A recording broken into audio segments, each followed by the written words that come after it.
मेरे बच्चों और मित्रों, सभी लोग ठीक है, खुश है, यही आशा करते हैं। जैसा कि आप सभी लोगों को बच्चों विदित है कि हम कक्षा 10 की क्षितिज भाग 2 हिंदी किताब का अंतर्गत राम लक्ष्मण परशुराम संवाद नामक कविता पद्य का अध्ययन कर रहे थे,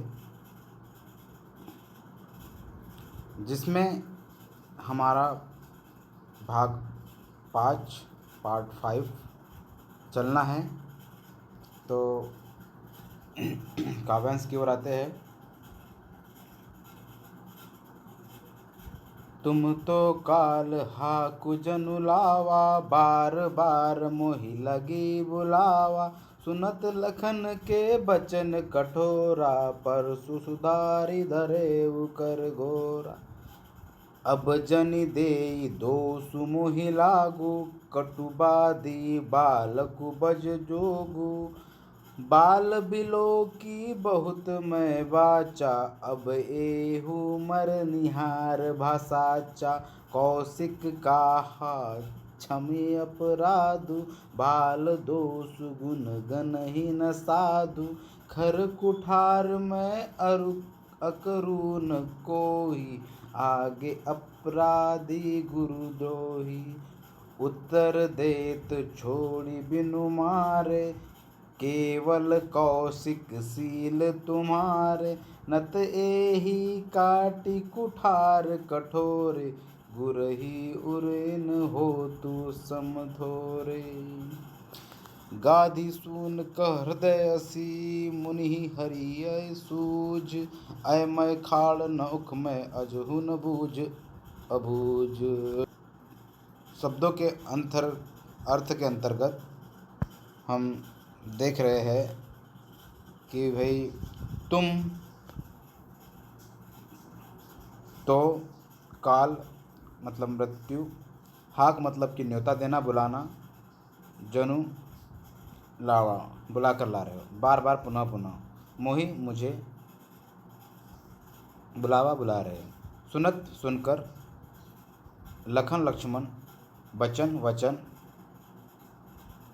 कठोरा कठोर, परशु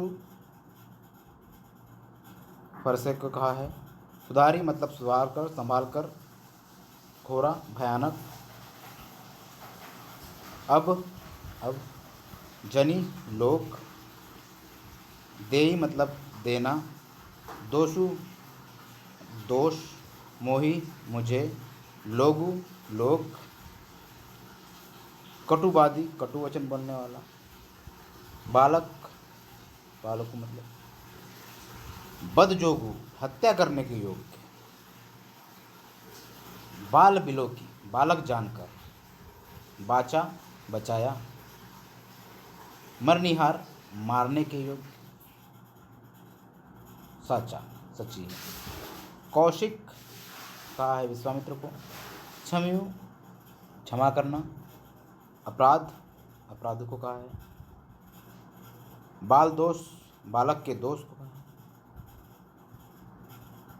गुण गण ही गिनते नहीं हैं। खर कुठार कुल्हाड़ा,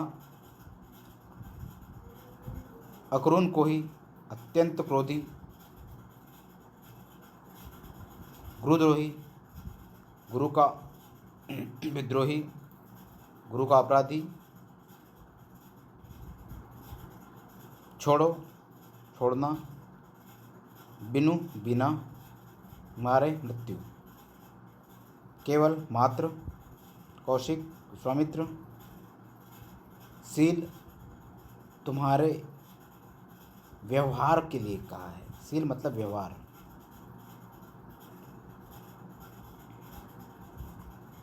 कुठारा सभी को ज्ञात है, कुल्हाड़ा। गुरहि उरिन गुरु के ऋण से ऋणमुक्त होने के लिए कहा है। गुरहि उरिन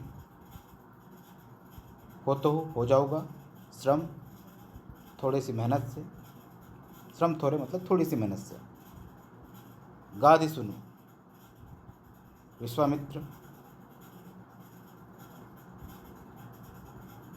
मुनि ही मुनि, हरिहरे हरा हरा, सूझ रहा है, लग रहा है। अयमय उखमय, अयमय और उखमय ये शब्दों को कहा है कि जो ईख होती है उसके लिए प्रयुक्त किया है, अयमय और उखमय। ठीक है बच्चों, आते हैं इसकी व्याख्या पर। व्याख्या है, तुम तो काल हाक जुनु लावा, बार बार मोहि लगी बुलावा। तुम तो बार बार, ऐसा लग रहा है मुनि कि तुम मृत्यु को न्योता दे रहे हैं और बार बार मेरे लिए मृत्यु को बुला रहे हैं। ऐसा कहते हैं कौन? लक्ष्मण कहते हैं कि भाई तुम तो काल हाक जुनु लावा, बार बार मोहि लगी बुलावा। कि तुम्हारे कथन से आप तो जैसे बार बार आवाज़ लगाकर काल को मेरे लिए बुला रहे हैं। ऐसा कहते हैं कौन? लक्ष्मण। बच्चों, यहाँ कवि ने लक्ष्मण परशुराम जी के मुख से अपने ही कार्यों की डींगे सुनकर उन्हें कहते हैं कि भाई सूरवीर अपने शौर्य का परिचय युद्ध भूमि में दिखाते हैं। कायर लोग अपनी डींगे हाका करते हैं। कायर लोग होते हैं जो अपनी डींगे हाका करते हैं। तो वे आगे यही कहते हैं, क्या कहते हैं? तुम तो काल हाक जुनु लावा, बार बार मोहि लगी बुलावा। आप तो जैसे बार बार आवाज़ लगाकर काल को मेरे लिए बुला रहे हैं। लक्ष्मण जी के इस प्रकार के वचन को सुनकर क्या कहते हैं, देखते हैं। सुनत लखन के बचन कठोरा, परशु सुधारी धरेहु धर कर घोरा। लक्ष्मण के इस प्रकार के कठोर वचन को सुनकर परशुराम जी अपने खड़ाऊ को और अपने कठोर फरसे को हाथ में रखकर, भयानक फरसे को हाथ में रखकर, उतार कर, पकड़ कर कहने लगे। क्या कहने लगे? अब जनि दे देश मोहि लोगु, कटुबादी बलक बज दोगु। अब लोग मुझे दोष न दे, अब लोग मुझे दोष न दे। यह कटु वचन बोलने वाला बालक मारने योग्य है। यह कटु वचन बोलने वाला बालक मारने योग्य है। बाल बिलो की बहुत मैं बाचा, अब ये उमर निहार भाषाचा। बच्चा समझकर इसे मैंने बहुत बचाया, बालक समझकर इसे मैंने बहुत बचाया हूँ। अब यह मरने के लिए योग्य है। अब यह बालक मारने योग्य है। मैंने इसे बहुत बचाया, लेकिन सचमुच यह अब मरने के लिए आ गया है। अब इसे मरने से कोई नहीं बचा सकता। अब इसे मरने से कोई भी बचा नहीं सकता है। यही सच्चाई है। कौशिक कहा क्षमी अपराधु, बाल दोष गुण गणहीन साधु। विश्वामित्र बोले, हे मुनि, विश्वामित्र जी ने कहा, हे मुनि, अपराध क्षमा कीजिए, अपराध क्षमा कीजिए। कौशिक कहा क्षमी अपराधु। कौशिक ने, विश्वामित्र ने कहा कि हे मुनि, और इस बालक के अपराध को क्षमा कर दीजिए। सज्जन बालकों के दोष को और गुण को नहीं गिना करते। सज्जन लोग जो है बालकों के दोष को और गुण को नहीं गिना करते। बाल दोष गुण गणहीन साधु। सज्जन बालकों के दोष और गुण को नहीं गिना करते। फिर परशु जी बोलते हैं, तीखी धार से कुठार और दया रहित लोगों को क्रोधी समझकर सम्मुख यह गुरुद्रोही उत्तर दे रहा है। क्या कहते हैं, देखते हैं कि भाई खर कुठार मर अकरून क्रोही। तो बता दो, अपना कुठार संभालता है वो तो मैं अत्यधिक क्रोधिक हूँ। मेरे आगे मेरे गुरु का अपराधी खड़ा है, आगे अपराधी गुरुद्रोही, और मेरे आगे मेरे गुरु का अपराधी खड़ा है। खर कुठार मैं अक्रूर क्रोही। इसे बता दो, अपना कुठार संभालते हुए कहता है कि मैं अत्यधिक क्रोधी हूँ। अपने गुरु के अपराधी को मैं ऐसे नहीं छोड़ सकता। उत्तर दे तो छोड़े बिन मारे। मेरे मुख के सामने जो है मेरे गुरु का विद्रोही खड़ा हुआ है, मैं इसे बिना मारे नहीं छोड़ सकता, ऐसा बोल रहा है। कौन? परशुराम जी। ठीक है। मगर फिर अपने जवाब पर देते हैं, क्या कहते हैं? केवल कसिकसील तुम्हारे न तो ये काटी कुठार कठोरे। मैं लेकिन इस बालक को अब छोड़ रहा हूँ। वो किस लिए छोड़ रहा हूँ? केवल विश्वामित्र तुम्हारे व्यवहार के कारण इस बालक को मैं अब छोड़ रहा हूँ। न तो ये ही काटी कुठार कठोरे, गुरु ही उरिन होती श्रम थोरे। नहीं तो इसे तुरंत इसी समय इसी कुठार से, इसी कुल्हाड़े से काट डालता और अपने गुरु के ऋण से ऋणमुक्त हो जाता। गुरु ऋण होते श्रम थोड़े, और थोड़े ही श्रम से अपने गुरु के ऋण से ऋणमुक्त हो जाता। गादि सुन कह हृदय हसी, मुनि हरिहर सूझे।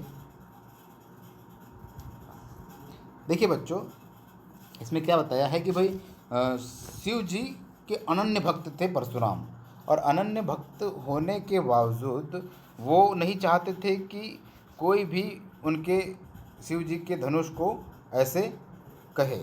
तो उनकी चिढ़ स्वाभाविक थी किसके ऊपर? राम लक्ष्मण के ऊपर। तो उनके विचारानुसार उन्होंने ऐसा कथन यहाँ पर तुलसीदास जी ने किया है। तो हम पढ़ रहे थे कि विश्वामित्र जी कहते हैं कि भाई तुमको बालकों के गुण और दोष नहीं देखना चाहिए। और फिर परशुराम जी तीखी निगाहों से देखते हैं और कहते हैं कि इसी को मेरे क्रोध के बारे में बता दो। हाँ, मेरे सामने मेरे गुरु का द्रोही उत्तर दे रहा है, इतना होते हुए भी मैं बिना मारे इसको छोड़ रहा हूँ। छोड़ रहा हूँ। तो ये है विश्वामित्र, तो तुम्हारे शील के कारण, तुम्हारे प्रेम के कारण, अन्यथा मैं इस बालक को कठोर कुठार से काटकर थोड़े ही परिश्रम से गुरु के ऋण से मुक्त हो जाता। ऐसा कहते हैं। फिर गाधी सुन कह हृदय हसी, मुनि ही हरि हरि सूझ।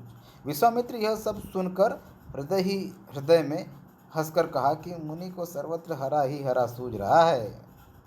विश्वामित्र को यह सब सुनकर ऐसा लगता है, अंदर ही अंदर हंसते हैं और उनको लगता है कि मुनि को सब हरा ही हरा दुख सूझ रहा है। वे सर्वत्र विजय होने के कारण सब जगह विजय हो गए, तो पूरे अखंड ब्रह्मांड को, अखंड पृथ्वी को इन्होंने जीत लिया था। किन्होंने? परशुराम ने। तो कहा कि वे सर्वत्र विजय होने के कारण राम लक्ष्मण को भी साधारण क्षत्रिय ही समझ रहे हैं। राम लक्ष्मण को भी साधारण क्षत्रिय ही समझ रहे हैं। किंतु अयमय खाड़ न उखमय अजहू न बूझ अबूझ। किंतु यहाँ पर न अयमय की है न उपमय की है ना? एक मिनट बच्चों, है ना, थोड़ा दिक्कत आ चुका है। हाँ, एक अयमय खाड़ न उपमय खाड़, अयमय खाड़ न उपमय अजहू न बूझ अबूझ। मतलब कि यहाँ बताना चाहा है, किंतु यहाँ लोहे से बनी हुई खांड है,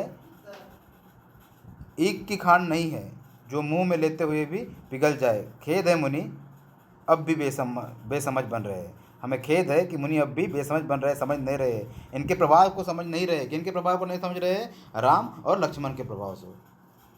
तो उम्मीद है बच्चों कि आप लोग इस 5वें पार्ट की भी व्याख्या कर समझ गए होंगे। मिलते हैं अगले वीडियो में। आपसे विदा लेने का वक्त आ गया है अभी। जब तक के लिए नमस्कार, बाय बाय, खुश रहिए, प्रसन्न रहिए।